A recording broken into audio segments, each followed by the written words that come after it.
बड़ी खबर आ रही है मुंबई से, जहां पर बांद्रा स्टेशन के पास अवैध निर्माण को हटाया जा रहा है। करीब 500 घरों पर चल रहा है बुलडोजर। रेलवे और बीएमसी की टीम का यह ज्वाइंट एक्शन देखने को मिला है। हाईकोर्ट के आदेश के बाद रेलवे और बीएमसी इस अवैध निर्माण को हटाने की कार्रवाई कर रही है। मौके पर बहुत बड़ी संख्या में सुरक्षा बलों को तैनात किया गया है। हालांकि जो स्थानीय लोग हैं वो इस अतिक्रमण को हटाने का जमकर विरोध भी कर रहे हैं। तस्वीरें मुंबई के बांद्रा की है, जहां पर कई सारी जेसीबी मशीन्स को लगाया गया है। दावा यह था कि ये जमीन रेलवे की है, बीएमसी की है और इस पर अवैध अतिक्रमण करके ये तमाम घर बनाए गए हैं। मामला हाईकोर्ट पहुंचा। हाईकोर्ट ने इस पूरे मामले में इस अतिक्रमण को हटाने का आदेश दिया, जिसके बाद अब हरकत में रेलवे और बीएमसी आया है। मौके पर हजारों लोगों की भीड़ जमा है जो यहां पर इस घर को, इस निर्माण को बनाकर रख रहे थे। वो इस अतिक्रमण को हटाने का फिलहाल विरोध कर रहे हैं और पुलिस को खासी दिक्कतों का भी सामना करना पड़ रहा है। तो ये दो तस्वीरें देखिए, अवैध निर्माण पर किस तरह से बुलडोजर चल रहा है, और दूसरी तस्वीर में आप देखेंगे पुलिस की भारी मौजूदगी और जनता वो वहां पर इस कार्रवाई का विरोध कर रही है। तो एक बहुत बड़ी संख्या में यह अतिक्रमण था। जो मामला हाईकोर्ट तक पहुंचा, हाईकोर्ट ने इसे माना कि यह अवैध अतिक्रमण है, इसको हटाया जाना चाहिए। रेलवे और बीएमसी को इसको हटाने का आदेश दिया। भारी संख्या में पुलिस बल को बुलाया गया। दर्जनों जेसीबी मशीन्स के जरिए इस अवैध निर्माण को हटाया जा रहा है। अब मौके से आपको संवाददाता शुभम पांडे की एक ग्राउंड रिपोर्ट दिखाते हैं। ईस्ट इलाके में स्थित गरीब नगर में आज सुबह से ही बीएमसी और रेलवे की कार्रवाई चल रही है। ये तस्वीरें देख लीजिए, बुलडोजर एक्शन जो है वो शुरू हो चुका है। और ये देखिए, अब तक न जाने कितने घरों को ये बुलडोजर ने ध्वस्त कर दिया है, क्योंकि उसकी वजह है कि कुछ दिन पहले यानी 29 अप्रैल को हाईकोर्ट से ऑर्डर आया था कि ये जो बांद्रा इलाके में स्थित रेलवे कॉलोनी, रेलवे परिसर है, वहाँ पर अवैध 500 से ज़्यादा जो घर हैं उसे पूरी तरीके से ध्वस्त कर दिया जाए। देखिए, पतरे का पूरा शेड मारा गया था। पहले एक नीचे ग्राउंड फ्लोर था, उसके बाद G+1 हुआ, 1 से 2 हो जाता था, और यही वजह थी ये अवैध निर्माण लगातार बढ़ते जा रहा था। जिसके बाद इसी के ठीक बगल में रेलवे की पटरी भी है। उसके बाद रेलवे प्रशासन ने कोर्ट में याचिका डाली कि इसे पूरी तरीके से हटाया जाए। उसके बाद हाईकोर्ट से ये ऑर्डर आया। 2017 से ये मामला चला था, कई सारी हियरिंग हुई, कई सारी सुनवाई हुई। यहाँ से भी लोगों ने दलील रखी थी आखिर हम जाए कहाँ, क्योंकि वो भी 25 से 30-40 सालों से लोग यहाँ पर रह रहे थे। उसके बाद आखिरकार ये फैसला लिया गया कि इस पूरे जगह को ध्वस्त कर दिया जाएगा और तकरीबन 500 से ज़्यादा जो घर हैं, यानी 100 घरों को छोड़कर बाकी सारे घरों को पूरी तरीके से ध्वस्त कर दिया जाए। और आज सुबह से ही देखिए जो बुलडोजर कार्रवाई है वो पूरी तरीके से दिखाई देगी। लोगों ने अब तक घर जो है खाली कर दिया है, जरूरी सामान जो है वो लेकर बाहर निकल जा चुके हैं। और ये जो परिसर है, ये हम कह सकते हैं बांद्रा स्टेशन, बांद्रा ईस्ट बहुत महत्वपूर्ण इलाका है। यहाँ से बीकेसी की कनेक्टिविटी मिलती है, कुछ ही दूरी पर बांद्रा टर्मिनस है। तो ऐसे में पब्लिक की जो भीड़ होती है, लोगों की जो भीड़ होती है, वो हमेशा यहाँ पर दिखाई देती है। और यही वजह है कि जो रेलवे का लैंड था, इसे पूरी तरीके से हटाने के लिए कई सारी याचिकाएं कोर्ट में दाखिल की थी, जिसके बाद हाईकोर्ट ने 29 अप्रैल को फैसला लिया कि इस पर कार्रवाई की, कैसे हटाया जाए। और आज का दिन ये सुनिश्चित किया गया कि ये जो गरीब नगर में जितने भी झुपड़पट्टी अवैध जो बनाए गए हैं उसे पूरी तरीके से हटा दिया जाए। और सुबह से ही तकरीबन 10 बजे से ये कार्रवाई जो है चलते हुए दिखाई दे रही। सारे लोग अपना सामान लेकर रोड के उस पार खड़े हैं और उम्मीद की किरण लगाए बैठे हैं कि शायद कोई स्टे मिल जाए या कुछ ऐसा प्रशासन की तरफ से रोक दिया जाए ताकि अपने घर में जा चुके। लेकिन कई सारे लोगों का घर इस वक्त जो है वो ध्वस्त हो चुका है। कल शाम से ही लोग अपना घर खाली कर चुके हैं,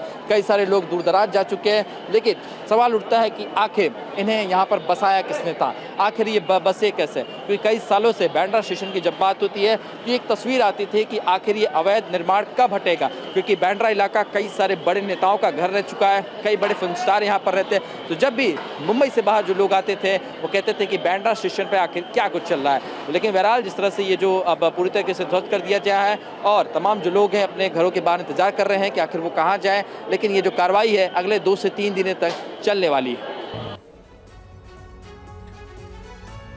आगे बढ़ते हैं, अब बात करते हैं भोपाल में चर्चित ट्विशा शर्मा मौत मामले में, जिसमें एक सीसीटीवी वीडियो सामने आया है। इस वीडियो में ट्विशा शर्मा घर की छत पर जाती हुई नजर आ रही हैं। इसके बाद वीडियो में ट्विशा शर्मा को उनके पति सीपीआर देने की कोशिश करते नजर आए। वीडियो सामने आने के बाद परिजनों ने मामले की निष्पक्ष जांच की मांग और भी ज्यादा तेज कर दी है। रिपोर्ट देखें। ट्विशा शर्मा केस में भोपाल पुलिस के हाथ सीसीटीवी वीडियो लगा है। वीडियो में दिख रहा है कि ट्विशा शर्मा छत पर अकेले जा रही है। करीब 57 मिनट बाद वीडियो में दिखता है कि कुछ लोग ट्विशा को सीढ़ी पर सीपीआर दे रहे हैं। 3 मिनट तक सीपीआर देने के बाद 3 शख्स ट्विशा को टांग कर नीचे की ओर ले जाते हैं। इसमें एक ट्विशा का पति है, साथ ही 2 लोगों के बारे में पुलिस पता कर रही है। कहा जा रहा है इसी दिन ट्विशा शर्मा ने खुदकुशी की है। वीडियो में दिख रहा है कि सीढ़ियों पर हलचल के बाद सास गिरिबाला सिंह बाहर निकलती है और सीढ़ी के पास खड़ी होकर दिखती है, लेकिन फिर वो नीचे चली जाती है। परिवार का कहना है कि ट्विशा बात करते हुए फोन पर गई थी और छत पर जान दी। गौरतलब है कि ट्विशा के परिवार वालों का आरोप है कि उसकी हत्या की गई है। ट्विशा की मां ने सीपीआर देने पर भी सवाल खड़े किए।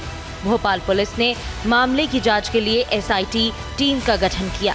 33 साल की ट्विशा 12 मई को अपने ससुराल में मृत पाई गई थी। शुरुआत में पुलिस ने भी इसे आत्महत्या माना, लेकिन परिवार के दहेज प्रताड़ना और मानसिक उत्पीड़न के आरोपों के बाद मामला गंभीर हो गया। अब एसआईटी जांच कई पहलुओं पर चल रही है। केस कानूनी रूप से संवेदनशील बन गया है। तलाशी आप कर रहे हैं, ढूंढ रहे हैं, अब तो 10,000 रुपये का इनाम भी घोषित किया गया। बिल्कुल, इसके लिए हम पूर्णतः प्रतिबद्ध हैं। इसके द्वारा हमारी 6 से अधिक टीमें लगी हुई है। हमारे द्वारा टेक्निकल सर्विलांस, ह्यूमन और इनके द्वारा भी उसकी तलाशी की जा रही है। साथ ही साथ पासपोर्ट कार्यालय में भी संबंध में पत्राचार किया गया है, ताकि उसके जो भागने की संभावना है तो उन पर विराम लगाया जा सके। और हम लोग पूर्ण मनोयोग से लगे हैं कि शीघ्र उसकी गिरफ्तारी हो सके। वहीं ट्विशा शर्मा के ससुराल वालों ने किसी भी साजिश से साफ इनकार किया। It's very easy. बच्चे, लड़कियां ये स्टेप ले लेती, जाके झूल जाती। Irresponsible conduct. लड़के नहीं झूल पाते हैं, so they treated as criminals. 7th को she must have taken the pill. उसका एमटीपी पूरा उसने करा लिया। फिर we had to support her. शाम को मैं ऑफिस से आती थी, उस गोद में सर लेकर बैठती थी, because she had lot of you know, to bear a child is lot of hormonal balances also. मैंने उसकी मदर को फोन किया। I said you are needed now. 5 महीने में they never came except once, जब भी खुद अपनी मर्जी से घर गई थी, एंड द नेक्स्ट टाइम वो लेकर आए थे।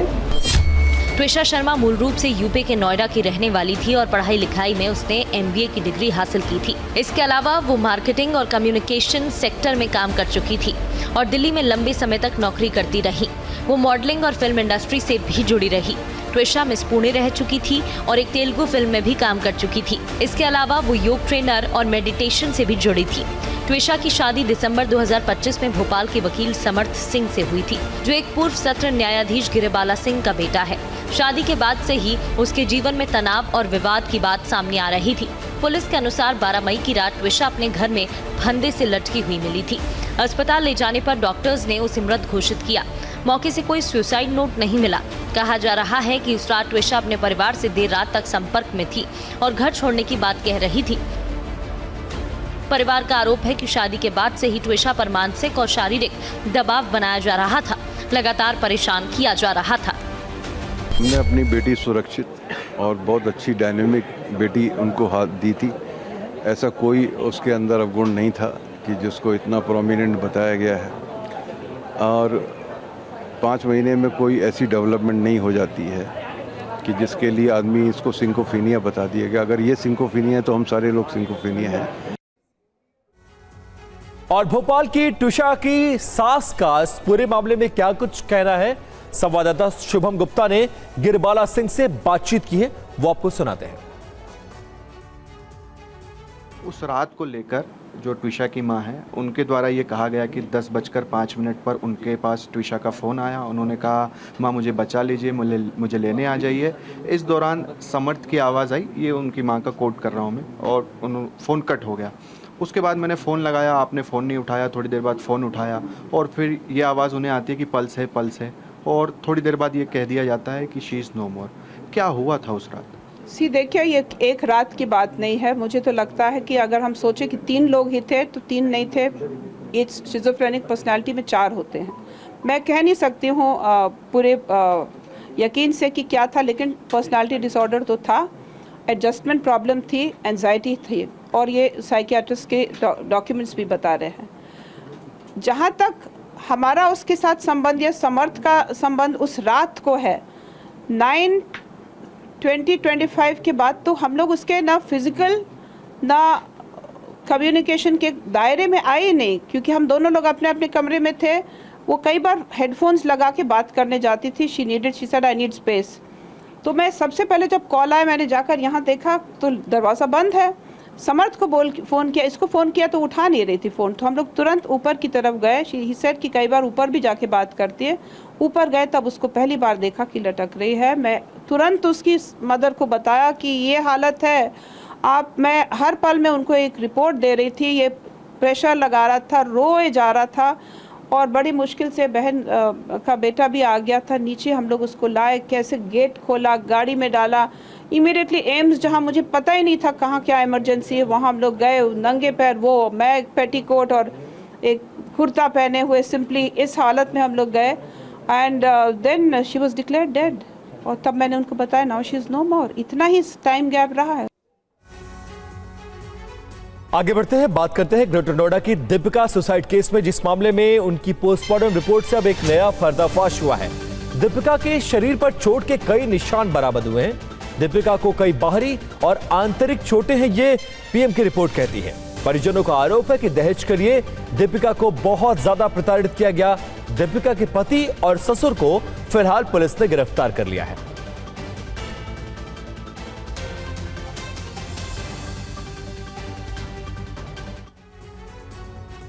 तो दीपिका की मौत मामले में परिवार के बहुत ज्यादा गंभीर आरोप है, और दीपिका के साथ क्या दरिंदगी की गई थी जिसके बाद उसने सुसाइड जैसा रास्ता चुना। क्या क्या डिटेल्स आ रही हैं पोस्टमार्टम रिपोर्ट में, वो आपको बताते हैं। चेहरे और हाथों पर चोट के कई निशान हैं। घुटने के जोड़ पर हड्डी तक गहरा घाव मिला है। दिमाग में खून का थक्का पाया गया है। साथ साथ बाई किडनी पीली अवस्था में बरामद हुई है। विसरा को सुरक्षित करके जांच के लिए भेजा गया है। तो फिलहाल ये तमाम खुलासे दीपिका सुसाइड केस में पोस्टमार्टम रिपोर्ट से हुआ है, जिसमें बाहरी और आंतरिक चोटें हैं और कई सारी और ऐसी डिटेल्स हैं जो ये बताता है कि दीपिका के साथ बर्बरता की गई है। तो विवाहिता की हत्या या खुदकुशी, ये सबसे बड़ा सवाल है। फिलहाल इस मामले में पति और ससुर को गिरफ्तार कर लिया गया है। आरोप है कि शादी में 1 करोड़ रुपए खर्च हुए, स्कॉर्पियो और गोल्ड भी दिया गया, फॉर्च्यूनर और 50 लाख रुपए कैश की और डिमांड दीपिका के परिवार से उसके ससुराल वाले कर रहे थे। ससुराल वालों पर दहेज मांगने का आरोप है। परिवार के आरोप है कि दीपिका से मारपीट की जाती थी। मानसिक रूप से बहुत ज्यादा परेशान थी दीपिका। पूरी बॉडी पर उसके कट के निशान मिले हैं। शरीर पर चोट के निशान मौजूद थे। छत से गिरकर फिलहाल मौत होना बताया जा रहा है। और पुनीत शर्मा हमारे साथ फोन लाइन पर जुट गए हैं। पुनीत, बहुत ज्यादा गंभीर है ये पोस्टमार्टम रिपोर्ट, और जो परिवार के आरोप है उनकी पुष्टि करता नजर आ रहा है। अगर कोई छत से गिरकर मरता भी है तो इतनी सारी इंजरीज, इतने सारे शरीर पर कट के निशान, ये बताता है कि दीपिका के साथ कई दिनों से बर्बरता की जा रही थी, जिससे परेशान होकर शायद उसने ये कदम उठाया है। बिल्कुल, देखिए जिस तरीके से शुरुआत में ये दिखाया जा रहा था कि छत से गिरकर दीपिका की मौत हुई है, तो परिवार वालों ने तमाम आरोप लगाए। जो फोटोग्राफ्स और वीडियो थे उसमें भी दिख रहा था कि पेट में किस तरीके से बाकायदा एक चौड़ा सा सुराख हो रखा है। यानी कि पोस्टमार्टम रिपोर्ट के निष्कर्ष की अगर बात करें तो शरीर पर बहुत सारी गंभीर बाहरी और आंतरिक चोटें पाई गई हैं। इस खासतौर से जो दिमाग के अंदर हेमेटोमा और तिल्ली फटना है वो काफी ज्यादा ट्रॉमेटाइज हो जाता है, काफी ज्यादा गंभीर हो जाता है। इसके अलावा शरीर का शायद ही कोई ऐसा अंग होगा जहां पर चोट के निशान नहीं पाए गए हैं। चेस्ट के और पेट के बाईं ओर गहरे जो है घाव पाए गए हैं। कान के पास से खून निकला है। दाहिने हाथ के चारों ओर जो है चोट के निशान पाए गए हैं। इसके अलावा तमाम फ्रैक्चर्स पाए गए हैं। कमर और पेट के नीचे भी लगभग बड़े बड़े घाव पाए गए हैं। इसके अलावा बाएं घुटने के जोड़ पर भी तमाम जो हड्डी है उनमें चोट पाई गई है। इसके अलावा जांघ पर, बाएं हाथ पर, कोहनी में, दाहिने चेहरे पर भी तमाम सूजन और नील पाई गई है। यानी कि साफ दिखाई देता है कि कहीं ना कहीं उसके साथ मारपीट की जा रही है। बिल्कुल बर्बरता की गई है, मारपीट की गई है और पोस्टमार्टम रिपोर्ट इसकी पुष्टि कर रही है, जिसके बाद अब परिवार के द्वारा दर्ज कराई गई एफआईआर के बाद पुलिस ने इस पूरे मामले में आरोपी ससुर और पति को गिरफ्तार कर लिया। बहुत शुक्रिया पुनीत इस जानकारी के लिए। और आपको लिए चलते हैं भोपाल, जहां पर ट्विशा मौत मामले में उनके पिता एक प्रेस कॉन्फ्रेंस कर रहे हैं।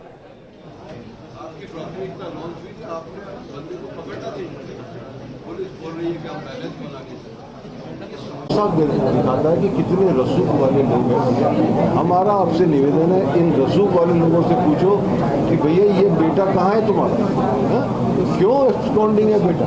वो जवाब अगर ये दे रही है कि उसका लीगल में है तो इतनी सी शोइंग की सी नोट्स दे रहे थे, तो पुलिस को उनको भी बंद करना चाहिए, इंटरोगेट करना चाहिए, पूछना चाहिए कि बेटा कहाँ है तुम्हारा, जो हत्यारा कहाँ है, जो कत्ल करके चला गया है। ये मीडिया से मेरा अनुरोध है, प्लीज इस बात को लेकर के चले। हमारी गुहार है आपसे, अगर आप हमको न्याय दिलाना चाहते हैं, भड़क नहीं रहे।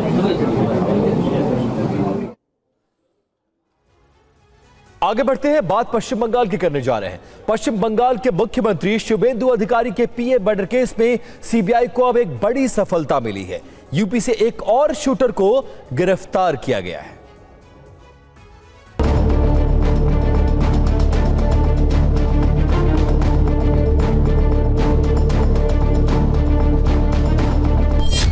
पश्चिम बंगाल के मुख्यमंत्री शुभेंदु अधिकारी के पीए चंद्रनाथ रथ की हत्या से जुड़े मामले में बड़ा अपडेट आया है। चंद्रनाथ रथ हत्याकांड में यूपी कनेक्शन गहराता जा रहा है। सीबीआई ने उत्तर प्रदेश की मुजफ्फरनगर पुलिस के साथ मिलकर एक शख्स को गिरफ्तार किया। पुलिस और सीबीआई की संयुक्त टीम ने सोमवार को हत्याकांड के अभियुक्त शूटर राजकुमार सिंह को दबोच लिया। अभियुक्त बलिया का रहने वाला है। सीबीआई की टीम मुजफ्फरनगर पुलिस के साथ मिलकर काम कर रही थी। गिरफ्तार शूटर राजकुमार हरिद्वार से दिल्ली भागने की फिराक में था, लेकिन तभी सीबीआई और यूपी पुलिस की संयुक्त टीम ने नेशनल हाईवे 58 के छपा टोल प्लाजा से गिरफ्तार कर लिया। अभियुक्त का असली नाम राजकुमार सिंह है, लेकिन उसे सभी राज सिंह के नाम से जानते हैं। शुभेंदु अधिकारी के पीए की हत्या में गिरफ्तारी सबसे अहम कड़ी मानी जा रही है। एक राजकुमार सिंह नाम का व्यक्ति गिरफ्तार किया गया है। रहने वाला बलिया का है और फरीदाबाद में कहीं रह रहा था और हरिद्वार छुपने का प्रयास कर रहा था, जिसको इंटरसेप्ट करके बीच में पकड़ा गया है। लगभग इसकी 32 से 35 साल उम्र है। वहाँ बंगाल में जो घटना हुई थी पिछले दिनों में, उसमें वांछित चल रहा था और आवश्यक बल लगाकर और उसे गिरफ्तार किया गया है वहाँ पर। बता दें कि शुभेंदु अधिकारी के पीए की हत्या ने पूरे बंगाल को हिलाकर रख दिया। इस घटना की चर्चा देश में भी रही। अहम बात यह है कि सीबीआई को अभी तक इस हत्याकांड का मोटिव समझ नहीं आ पाया। हत्याकांड के मामले में अब तक कुल 4 लोगों को गिरफ्तार किया जा चुका है। इस हत्याकांड में बंगाल पुलिस ने पहले 3 गिरफ्तारी की थी। तीनों आरोपी 23 मई तक सीबीआई की कस्टडी में हैं। अब सीबीआई ने एक और गिरफ्तारी कर ली है। इस मामले पर अभियुक्त के पिता त्रिभुवन नारायण सिंह का भी बयान सामने आया। राजकुमार के पिता ने दावा किया है कि परिवार का पश्चिम बंगाल से कोई कनेक्शन नहीं है। उनका कहना है कि सीबीआई अधिकारियों ने फोन पर बेटे को हिरासत में लेने की जानकारी दी। उन्होंने ये भी कहा कि कुछ लोग एक दिन पहले सिविल ड्रेस में घर आए थे और राजकुमार के बारे में पूछताछ कर रहे थे। उसकी तस्वीर और मोबाइल नंबर लेकर गए। परिवार फिलहाल पूरे मामले को लेकर हैरान है और उसे जांच के नतीजों का इंतजार है। सीबीआई का 6:45 बजे करीब फ़ोन आया था हमको एक नंबर से। बोले कि सीबीआई के हम लोग मुजफ्फरनगर से, मुजफ्फरपुर से सीबीआई ऑफिसर बोल रहे हैं। त्रिभुवन नारायण सिंह बोल रहे हैं, राजकुमार सिंह आप ही का लड़का है? हाँ हमारा ही लड़का है। तो हम लोगों ने इसको वो शुभेंदु अधिकारी के पीए मामले में इसको हम लोगों ने वो किया है और इसको हम लोग कोर्ट में पेश करेंगे।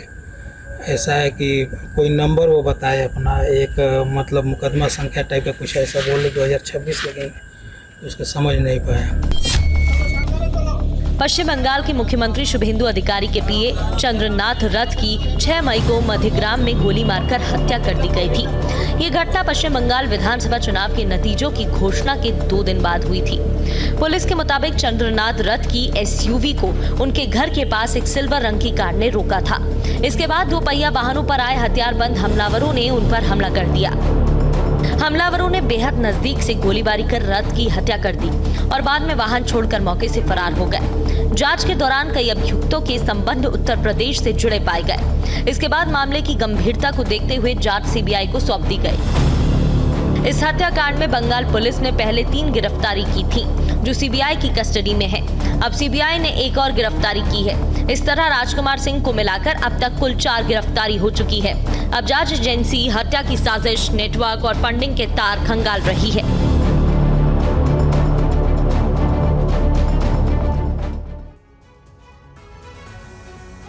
पश्चिम बंगाल के मुख्यमंत्री शुभेंदु अधिकारी लगातार एक्शन में नजर आ रहे हैं। सरकार कोलकाता में लियोनेल मेसी के कार्यक्रम मामले की फाइल फिर से खोलने जा रही है।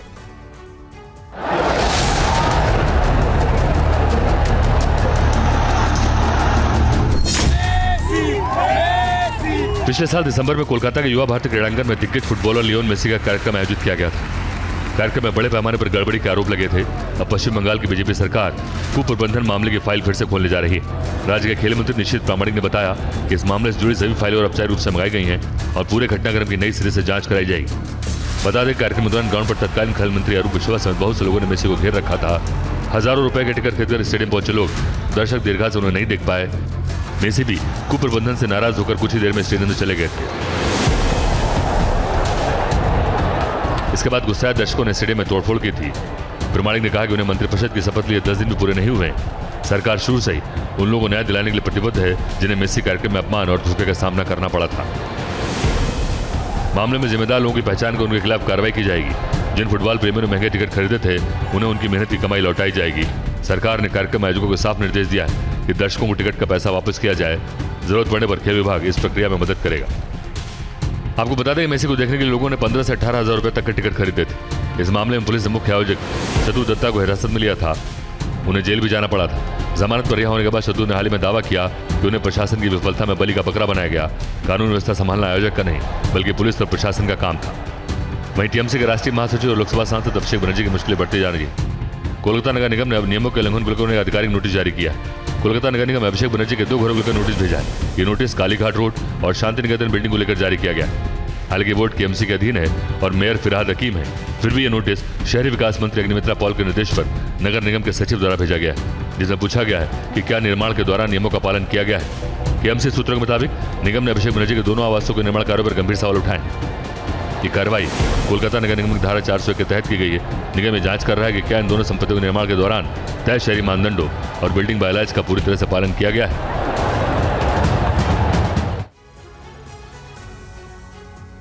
और रायबरेली दौरे पर पहुंचे राहुल गांधी ने बड़ा बयान दिया है। लोगों को आर्थिक झटका लगने वाला है।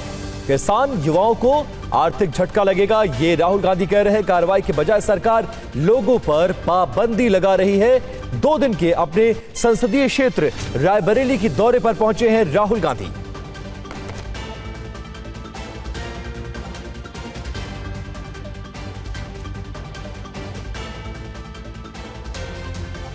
इकोनॉमी पर का स्ट्रक्चर जो बदला है,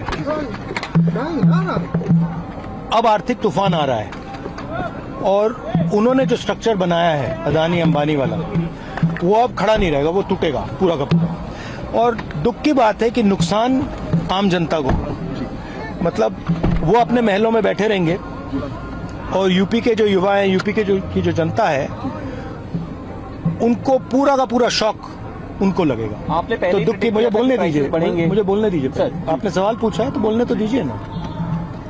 तो जो आर्थिक शॉक आ रहा है वो अब अदानी अंबानी को नहीं लगेगा, मोदी को नहीं लगेगा, अब उत्तर प्रदेश और देश के युवाओं को, किसानों को, मजदूरों को, छोटे बिजनेस वालों को लगने वाला है। और ऐसे लगने वाला है जो शायद बहुत सालों में नहीं हुआ है। तो बहुत बहुत कठिन समय आ रहा है।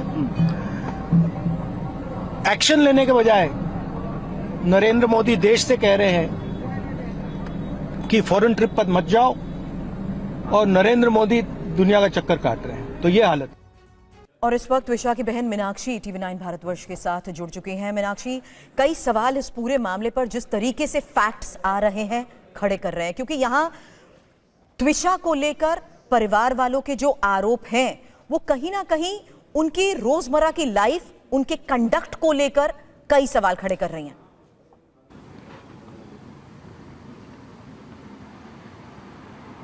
सारे सवाल बेबुनियाद हैं। अगर किसी को नॉर्मल कुछ कोई एंग्जाइटी की पिल्स को अगर आप ड्रग्स बोल रहे हो तो वो तो दिख ही रहा है कि वो सारे एलिगेशंस लगा रही है। ऐसा कुछ नहीं है।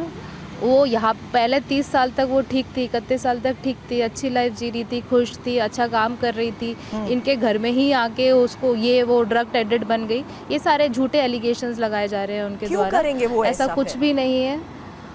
और उसको मैम उसको हैरेस कर रहे थे। हमारे पास चैट्स है, हमारे पास प्रूफ है। उसको हैरेस कर रहे थे, लोग टॉर्चर कर रहे थे, गंदी गंदी बातें बोल रहे हैं। उसने लास्ट मैसेज किया है मुझे सैटरडे को, आई एम ट्रैप्ड। अगर कोई लिख रहा है आई एम ट्रैप्ड ब्रो, मतलब वो हम एक दूसरे से ब्रो करके बात करते थे, आई एम ट्रैप्ड ब्रो। वो भी कोर्ट में इन लोगों ने कन्वर्सेशन को दिखा दिया कि भाई से बात कर रही है कि भाई मैं फंस गई, तू मत फंसना।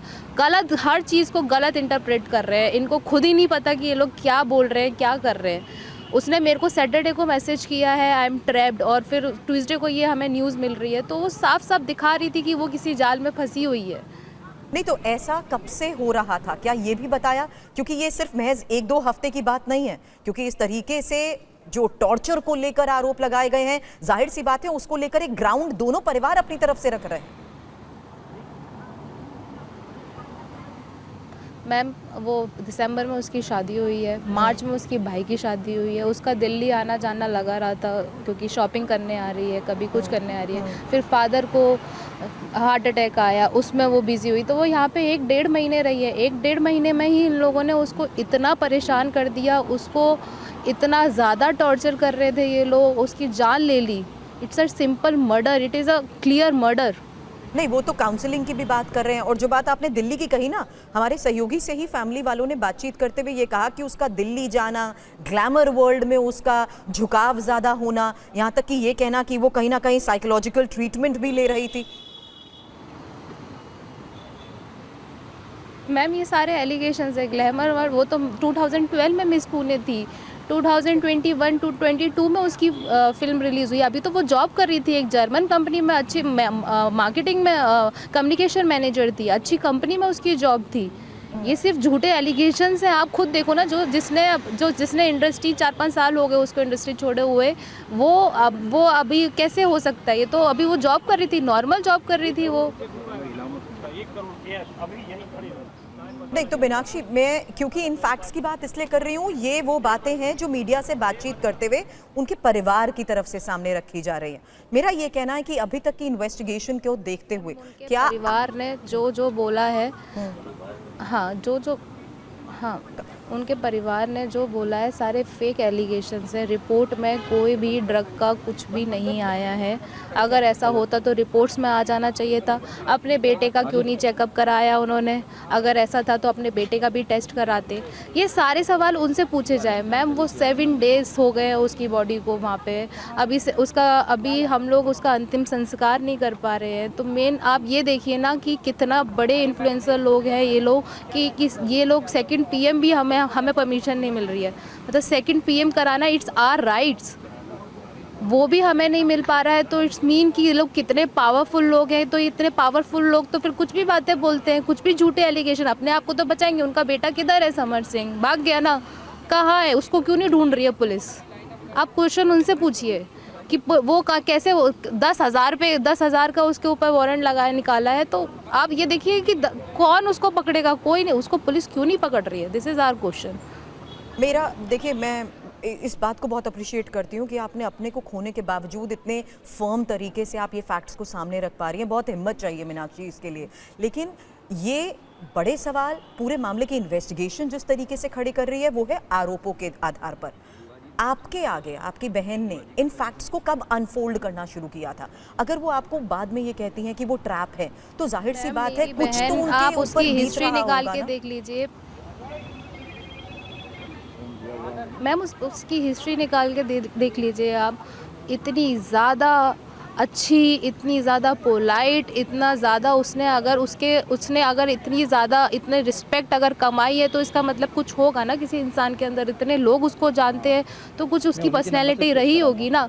इनके घर में ही आके उसकी पर्सनैलिटी कैसे डाउन हो गई? उसने साफ साफ बोला है कि मम्मी मेरा यहाँ पे दम घुट रहा है, ये लोग मुझे परेशान कर रहे हैं, ये लोग मुझसे बात नहीं करते, उससे बात नहीं करते थे, वो खाने को नहीं देते थे, 15 किलो वजन कम हुआ है उसका।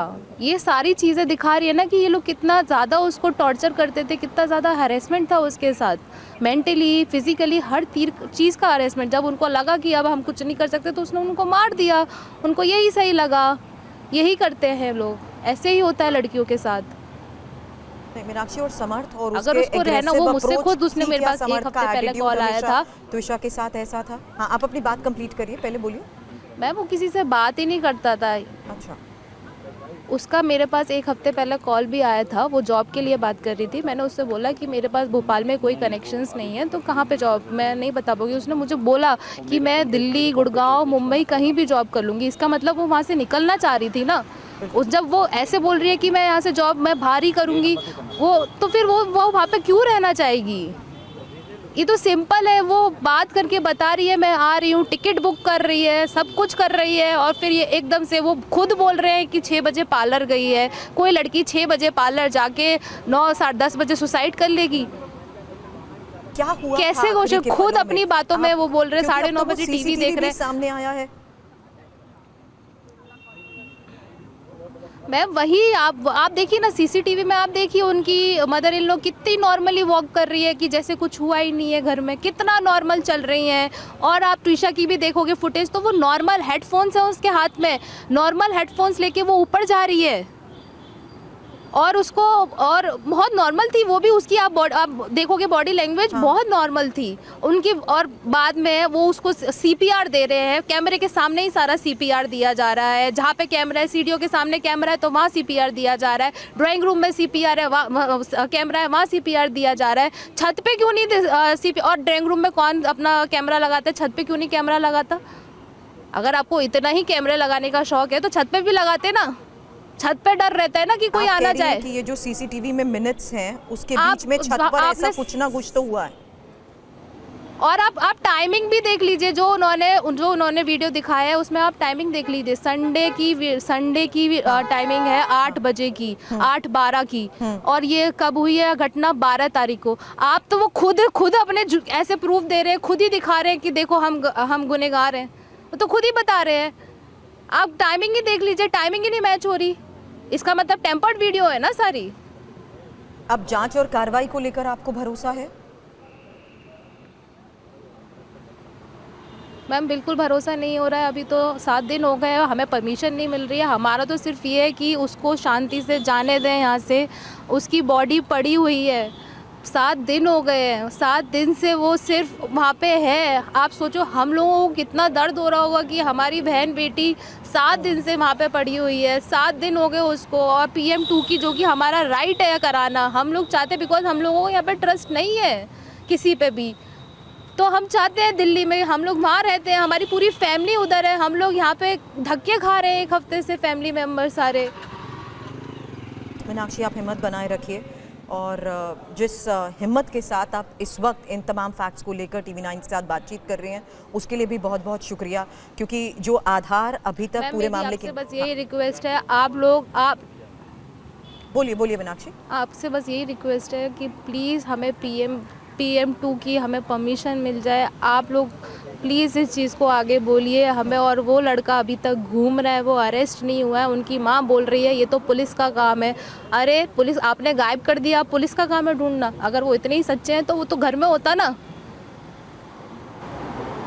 समर्थ का सामने ना होना कई बड़े सवाल खड़े करता है, और इसीलिए इस वक्त त्विषा की बहन मीनाक्षी TV9 भारतवर्ष से लगातार यही बात कह रही हैं कि जांच और कार्रवाई भले ही हो रही है, लेकिन समर्थ का सामने ना आना सवाल खड़े करता है। और दूसरी बात कि उन्हें दोबारा पोस्टमार्टम की परमिशन नहीं मिल रही है। मीनाक्षी, आप हमारे साथ जुड़ी उसके लिए बहुत बहुत शुक्रिया।